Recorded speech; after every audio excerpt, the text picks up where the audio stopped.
شروع اللہ کے نام سے جو بڑا مہربان نہایت رحم کرنے والا ہے۔ کروڑوں درود و سلام نبی آخر الزمان صلی اللہ علیہ وآلہ وسلم کی ذات اطہر پر، جن کی وجہ سے ہم ہیں اور جن کی وجہ سے یہ کل کائنات ہے۔ تحریک لبیک پاکستان فرنٹ فٹ پر لڑ رہی ہے اور تحریک لبیک پاکستان نے فل میدان لگا دیا ہے۔ تحریک لبیک پاکستان نے فل لڑنے کا فیصلہ کر لیا ہے۔ اس خبر کی مکمل تفصیل آپ لوگوں کو دیتا ہوں، لیکن اس سے پہلے ان لوگوں کے لیے پھکی ہے جو یہ کہہ رہے تھے کہ تحریک لبیک پاکستان ختم ہو گئی۔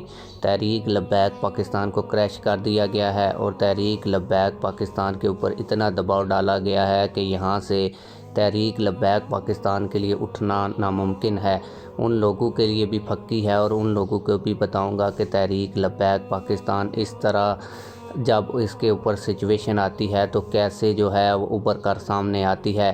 لیکن ویڈیو شروع کرنے سے پہلے آپ لوگوں سے یہی گزارش ہے کہ ویڈیو کو لائک کریں، چینل سبسکرائب کریں تاکہ ہماری ہر نئی آنے والی ویڈیو بر وقت اور سب سے پہلے آپ لوگوں تک پہنچتی رہے۔ آپ لوگوں سے یہ بھی گزارش ہے کہ کمنٹس میں ہمیں یہ ضرور بتائیے گا کہ ہماری ویڈیو کی کوالٹی اور ہماری وائس آپ لوگوں تک صحیح پہنچ پاتی ہے یا نہیں۔ آپ لوگوں کو بتاتا چلوں کہ تحریک لبیک پاکستان کے اوپر بڑا ظلم و ستم کیا گیا۔ تحریک لبیک پاکستان کے 80% کارکنان جو ایکٹیو کارکنان تھے ان کو جیلوں میں ڈال دیا گیا۔ اس کے بعد لوگ یہ کہنا شروع ہو گئے تھے کہ تحریک لبیک پاکستان کا یہاں سے ابھر کر سامنے آنا ناممکن ہو چکا ہے، لیکن تحریک لبیک پاکستان کے قائدین نے بھی ثابت کیا اور وہ اپنے مشن کے اوپر ڈٹے رہے۔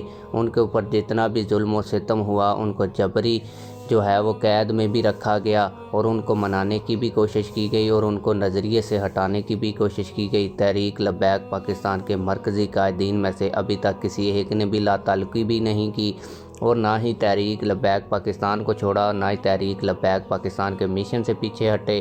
تحریک لبیک پاکستان اس وقت فل میدان میں آنے کا فیصلہ کر چکی ہے۔ تحریک لبیک پاکستان کے لیے اچھی خبر یہ ہے کہ آزاد کشمیر میں جون کے اندر انتخابات ہونے جا رہے ہیں اور تحریک لبیک پاکستان کی آزاد کشمیر کی قیادت فل ایکٹیو ہو چکی ہے۔ کارنر میٹنگز بھی یہاں پر ہو رہی ہیں اور تحریک لبیک پاکستان نے ہر حلقے کے اندر اپنا امیدوار کھڑا کرنے کا اعلان بھی کر دیا ہے۔ جو لوگ کہتے تھے کہ تحریک لبیک ختم ہو چکی ان کے لیے یہ بڑی اہم ترین پھکی ہے۔ آپ لوگوں کو یہ بھی بتاتا چلوں کہ بلوچستان کے اندر بھی تحریک لبیک پاکستان اس وقت ایکٹیو ہوئی ہے اور تحریک لبیک پاکستان کے زیر اہتمام سیمینار بھی ہو رہے ہیں، جن میں سانحہ موریدکے میں جو لوگ شہید ہوئے ان کے اصالِ ثواب کی محفلیں وغیرہ بھی کی جا رہی ہیں۔ یعنی کہ تحریک لبیک پاکستان دوبارہ ایکٹیو ہو چکی ہے۔ اس کے علاوہ تحریک لبیک پاکستان کے وکلاء قانونی میدان میں بڑی اچھی جنگ لڑ رہے ہیں اور تحریک لبیک پاکستان کے لوگ دڑا دڑ جو ہے وہ رہا ہو رہے ہیں، کچھ لوگ ضمانتوں پر رہا ہو رہے ہیں۔ اس کے علاوہ تحریک لبیک پاکستان کے قائدین کو بھی عدالتوں میں پیش کرنا حکومت نے شروع کر دیا ہے اور عدالتوں سے بھی تحریک لبیک پاکستان کے قائدین کو بھی ریلیف ملنا تقریباً شروع ہو چکا ہے۔ رضوان احمد سیفی صاحب کی 2 کیسز کے اندر ضمانتیں منظور ہو چکی ہیں۔ اس کے علاوہ علامہ فاروق الحسن صاحب بھی جو جوڈیشل ریمانڈ پر جا چکے ہیں، ان کی ضمانت کی درخواست بھی تحریک لبیک پاکستان کے وکلاء جلد ہی دائر کرنے جا رہے ہیں۔ اس کے ساتھ ساتھ حافظ انس رضوی اور سعد رضوی صاحب کے حوالے سے بھی پچھلی ویڈیوز کے اندر میں نے آپ لوگوں کو بتایا تھا کہ وہ کہاں پر ہیں۔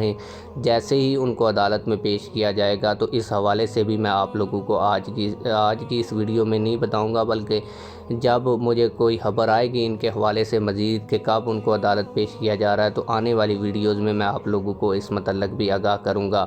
آپ لوگ اس حوالے سے کیا کہتے ہیں کمنٹ سیکشن میں ہمیں اپنی رائے سے ضرور آگاہ کیجیے گا۔ ملتے ہیں کسی اور ویڈیو میں۔ اللہ حافظ۔